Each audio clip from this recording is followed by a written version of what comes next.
reste solide en dépit de la volatilité de la production céréalière, de la faible croissance des principaux partenaires commerciaux du pays et des risques externes élevés.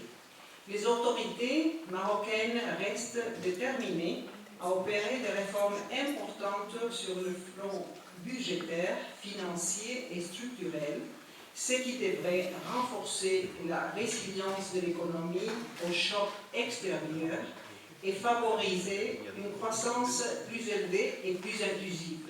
Nous venons aujourd'hui d'achever notre visite au Maroc qui a duré une dizaine de jours dans le cadre de la revue de l'arrangement sur la LPL avec le Maroc.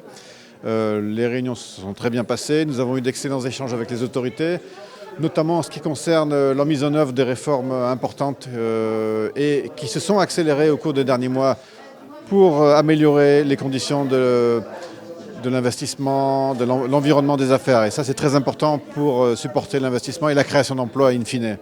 Donc ça, c'est un domaine où je pense que nous saluons vraiment les progrès effectués.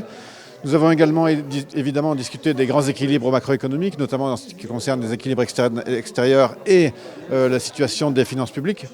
Donc les choses s'améliorent cette année et l'an prochain, nous l'attendons en termes de position extérieure avec le recul des prix du pétrole qui va aider un petit peu les grands équilibres externes.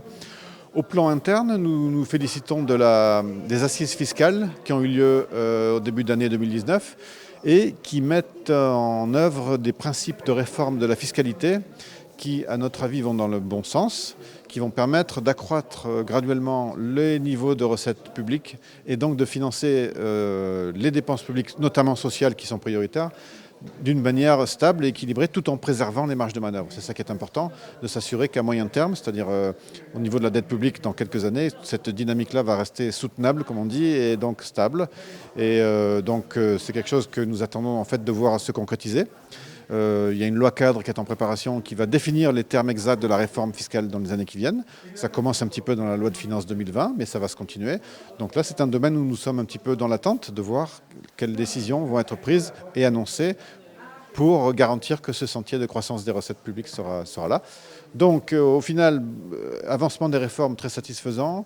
Au niveau des finances publiques, des bonnes garanties avec des bonnes avancées sur l'esprit de la réforme et nous attendons que la lettre maintenant et les décisions plus précises soient clarifiées un petit peu pour qu'on ait plus de visibilité sur les années qui viennent, mais ça va se mettre en place, nous l'espérons.